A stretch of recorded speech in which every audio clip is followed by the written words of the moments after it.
Welcome to Greenwave Academy's video series. Our mission is to guide you through real-world projects, helping you build a solid understanding of engineering concepts, especially in IoT and embedded systems.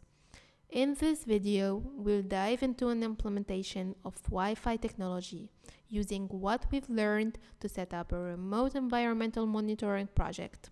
We'll also explore the basics of the HTTP protocol, as we use it to transfer data from our sensor to a simple live web interface. This project will capture temperature, humidity, and air quality data from a wired sensor and display it in real time right in your browser. To begin, let's set up our project in the IDE. Make sure you've selected the right board. Also confirm that you have the necessary libraries installed. In our case, we will be using Wi-Fi Nina for handling the Wi-Fi communication and Sensor BME 688 for our environmental sensor. These libraries provide essential functions, making it easier to connect to Wi-Fi and read sensor data. Now, let's walk through the code step by step, focusing on Wi-Fi configuration, server setup, and how we use HTTP to communicate data. First, we set up our board as a Wi-Fi access point. We specify the network name and password for the AP mode using the begin AP function. The board creates a private Wi-Fi network which lets other devices connect to it directly. Once we establish the access point, we create a server on port 80, the default port for HTTP communication. HTTP, or Hypertext Transfer Protocol, allows devices to exchange data on the web. In our case, the board acts as the HTTP server, ready to handle incoming requests. Our handle client function checks for incoming HTTP requests. If a connected device sends a get/data request, the microcontroller gathers the readings from the sensor, formats them into JSON, and sends them back as an HTTP response.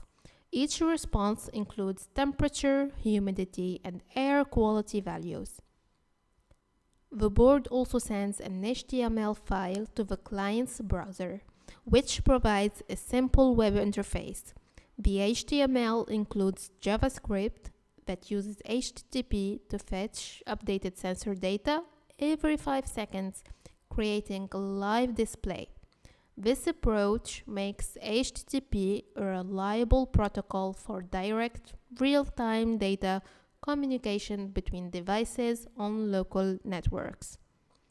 Once our code is ready, it's time to build and upload it to the microcontroller. To do so, we are using Greenwave Academy's remote upload app. First, use your IDE to build the code, and the executables will be automatically saved into the project directory.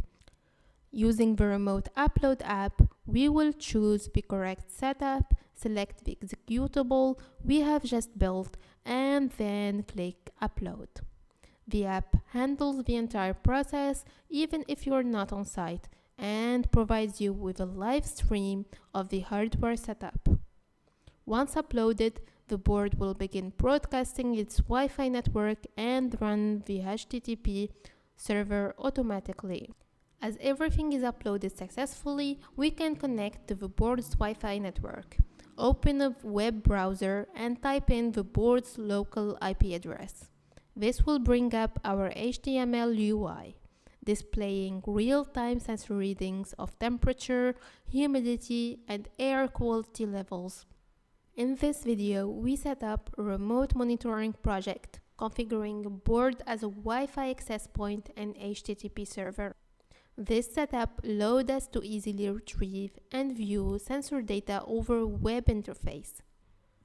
Thanks for watching, and for more topics and hands-on learning, you can check out our other videos and visit Greenwave Academy's website for more resources and IoT project ideas.